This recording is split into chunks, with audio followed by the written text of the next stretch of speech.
Bonjour à tous. Alors, nouvelle vidéo sur une montre que je viens d'acquérir, qui est une nouvelle Casio. Alors, j'avais déjà une Casio dans ma collection, une Casio calculatrice, qui est assez jolie, mais qu'en fait, je ne porte jamais. Donc, j'ai voulu m'orienter vers quelque chose d'autre pour remplacer cette montre, et donc, je me suis tourné vers une G-Shock, qui est une montre que, au début, je n'aimais pas du tout, puis avec le temps, je commençais à apprécier, et puis j'ai fini par trouver un modèle qui me plaisait bien. Alors, est-ce qu'on a le nom du modèle ici? Non. Bon, alors ça, c'est la carte de garantie. Bon, ça, c'est quelque chose que j'aurai que en cas de problème. Voilà, et donc c'est la G-Shock GMS 2100, si je dis pas de bêtises. Alors, j'ai pu. La référence est très longue. Peut-être qu'on l'aura ici. Non, ça, c'est le nom du. Enfin, c'est la référence du mouvement. Alors, je vais la déballer, puis ensuite, je vais parler du modèle, pourquoi je l'ai choisi, et puis mes premières impressions. Hop.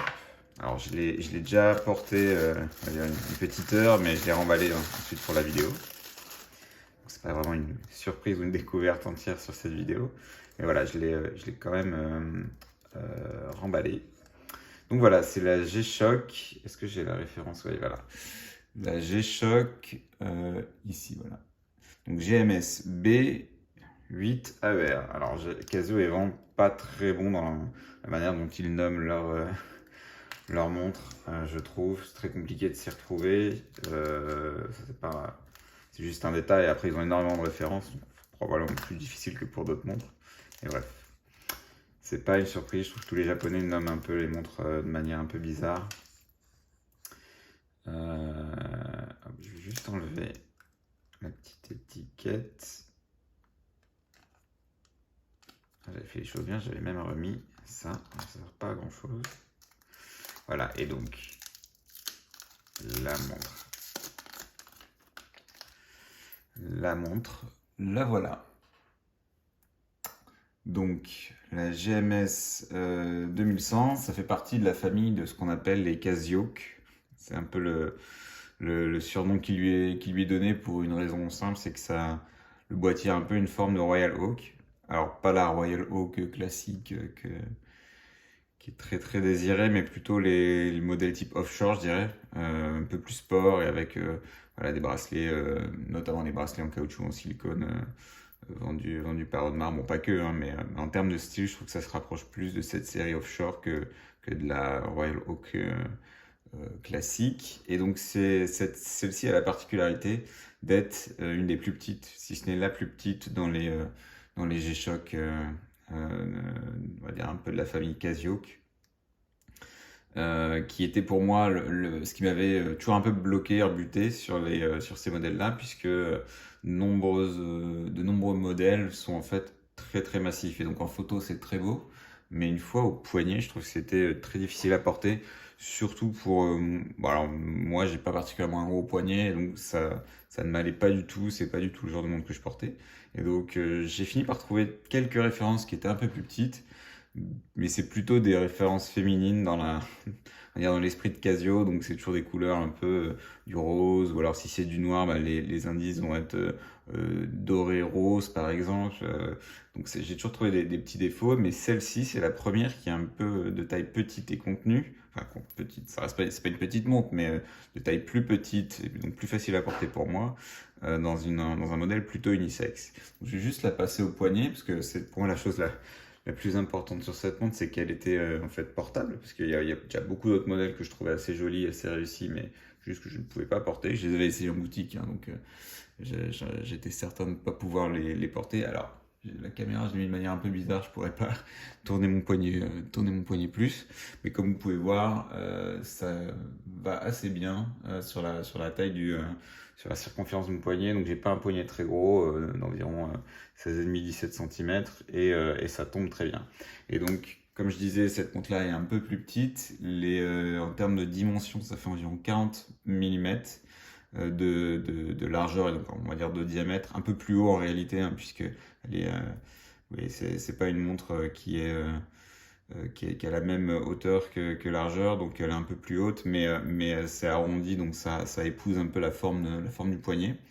Donc je pense qu'on peut la comparer à une montre d'environ 40 et demi mm. Et ce qui est différent des autres Casio qui sont plutôt aux alentours des 44, si je dis pas de bêtises, voire plus pour d'autres modèles. Donc c'est assez conséquent la différence. Et même en termes d'épaisseur, alors j'ai plus les chiffres en tête, mais elle est aussi relativement épaisse. Donc voilà, j'ai pas mal hésité. Il y a un modèle vert aussi qui est assez sympa, mais j'avais peur de me lasser. Celui-ci est plutôt, comme vous voyez, gris anthracite et très sympa. Il a la particularité d'avoir le boîtier en acier avec des finitions voilà, un peu brossées, un peu polies qui sont très sympas. Ça donne un peu de voilà, ça rend la montre un peu plus quali que celles qui sont simplement en résine, je trouve. Mais qui se reflète aussi bien entendu sur le prix. Le bracelet, lui, est gris. Je suis pas fan. Alors, déjà la couleur, j'aimerais bien essayer autre chose. Donc, je vais voir si j'arrive à trouver d'autres bracelets qui sont montables sur cette montre. Je pense que ça devrait pas être impossible. Faut juste bien s'assurer au niveau des tailles des pompes et des tailles du bracelet, mais je vais chercher ça. La couleur, bon, à la limite, ça reste correct. C'est surtout la texture un peu trop lisse, je trouve, qui est pas mal sur les, on va dire, entrées de gamme de Casio, mais ça, c'est pas le cas. Et donc, on aurait aimé un truc un peu plus travaillé comme ils ont sur, par exemple, les toutes dernières sorties de G-Shock sur les modèles, on va dire, les plus gros, avec une sorte de texture sur le bracelet. Donc voilà, la montre, bon, je ne vais pas faire les détails techniques, ça vous avez toutes les infos sur internet, et puis je pense pas que c'est pour les spécifications qu'on achète cette montre. En tout cas, pour moi, c'est pas pour ça que je l'ai acheté, c'est plus pour son style, et puis parce que je voulais une montre un peu robuste, un peu que je peux mettre sans trop me prendre la tête, et puis un peu plus originale que les montres toutes simples de Casio. Et donc je trouve qu'elle remplit bien son rôle. Euh, donc c'est une montre forcément à quartz. Ce qui est bien, c'est qu'elle est étanche, 200 mètres. Donc vraiment, vous pouvez aller à la mer avec. Alors je sais pas comment le boîtier va vieillir ou va accueillir le sable, hein, mais théoriquement c'est fait quand même pour au moins aller à la piscine, on va dire, sans trop de problèmes. Voilà, c'est un mouvement quartz. Ce qui est assez compliqué, c'est les menus. Enfin, ça n'a jamais été repensé depuis que ça a été conçu, je pense, ces montres-là, et donc c'est absolument pas intuitif. Et on a en plus le désavantage sur cette montre d'avoir les boutons qui ne sont pas nommés. Donc c'est-à-dire que si on ne connaît pas par cœur le fonctionnement de la montre, c'est impossible de faire quoi que ce soit. Même régler l'heure, même on va dire des choses assez basiques sont impossibles. Il y a un petit écran qui est pas extrêmement lisible et quand on navigue dans les menus, je comprends rien dans les trois quarts de ce qui est écrit. Donc en gros, c'est le genre de montre qu'il faut connaître, faut apprendre quelque part la notice pour pouvoir vraiment s'en servir. J'ai dû régler l'heure et j'avais pas la notice avec moi, donc j'ai dû me taper des tutos YouTube pour le faire tellement c'était pas intuitif. J'ai dû en visionner plusieurs même d'ailleurs parce que je comprenais pas trop. Donc soit je suis pas très intelligent, soit c'est vraiment pas facile et ça n'a pas été pensé pour être facile à être utilisé, ce qui je pense est le cas. Donc ça c'est un peu dommage, mais bon du reste, moi il y a pas mal de fonctions. J'ai vu qu'il y avait par exemple, je sais pas, 5 chronographes, enfin non, 5 alarmes pardon différentes, une fonction chronographe, une fonction fuseau horaire, etc. En fait c'est tellement une galère de se servir de ces fonctions que je pense même, je vais même pas me casser la tête. Je vais surtout m'en servir pour avoir l'heure, et puis l'avantage c'est que comme c'est un quartz, voilà, on est tranquille pour plusieurs années avec la pile. Peut-être une petite particularité sur le boîtier, c'est qu'on a une sorte de zone sur la partie gauche qui, dans les modèles un peu plus gros, occupe la fonction qui indique le jour de la semaine, qui n'est pas une fonction particulièrement utile, je trouve. Enfin, généralement, on sait quand même quel jour de la semaine on est. Donc, c'est pas grave qu'elle soit pas là, mais voilà, c'est assez étonnant de voir qu'ils ont laissé voilà, une sorte de détail sur le cadran pour cette fonction sans pour autant l'utiliser réellement. Voilà, peut-être juste, ah oui, une dernière fonction, je crois que c'est sur ce bouton-là, voilà, ça s'allume, il y a, si je dis pas de bêtises, non, si, il y a une seule lumière. Il y a une lumière qui s'allume dans le coin en bas à gauche, donc ce qui est pas mal pour pouvoir lire l'heure la nuit. C'est pas une montre qui est extrêmement lisible, c'est-à-dire que, voilà, c'est quand même un fond noir, des aiguilles assez sombres. C'est pas voilà, la montre qui vous donnera l'heure en un coup d'œil en tout instant. Mais c'est déjà mieux que d'autres modèles de G-Shock qui sont vraiment noirs. Là, c'est anthracite, ça prend un peu la lumière. Comme vous voyez, le cadran est un peu soleillé, donc ça réfléchit un peu la lumière. Donc, du coup, les aiguilles ressortent un peu plus. C'est déjà ça, mais maintenant, c'est pas comme si on avait des aiguilles noires sur un fond blanc. Qu'est-ce que je peux dire d'autre dessus? Bah, je pense que j'ai fait le tour. En tout cas, premier a priori, premier aperçu, vraiment bien. Je suis assez content. Elle est très légère. À mon avis, ça sera une montre d'été très facile à porter.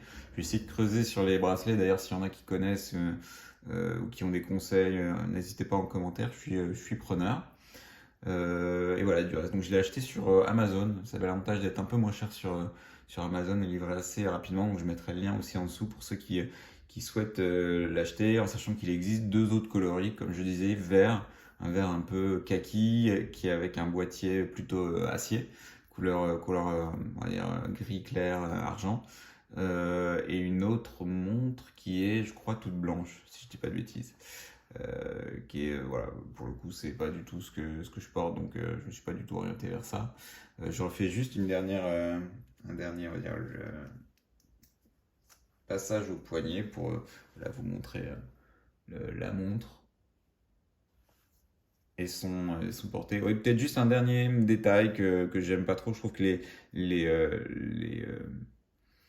le bracelet est un peu trop long, ce qui fait que ça remonte ici. Alors moins que sur d'autres modèles de G-Shock, je m'attendais à pire, donc ça va, mais j'aurais préféré que ça remonte légèrement moins.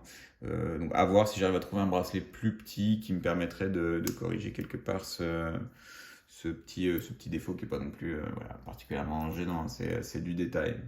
C'est du détail. Donc voilà, elle va rejoindre ma collection. Je ferai d'ailleurs, je pense, bientôt une vidéo pour représenter ma collection. Il n'y a pas eu énormément de mouvements et ce sera quand même le deuxième mouvement. Donc je pourrais quelque part faire une petite mise à jour et puis parler un peu de mes projets horlogers à venir, même si j'ai pas d'énormes projets, voilà, dire un peu mes envies et ce sur quoi je continuerai de lorgner dans les mois à venir. Donc si vous avez des questions, comme toujours en commentaire, n'hésitez pas et puis abonnez-vous si les contenus vous intéressent et vous souhaitez voir d'autres modèles à l'avenir.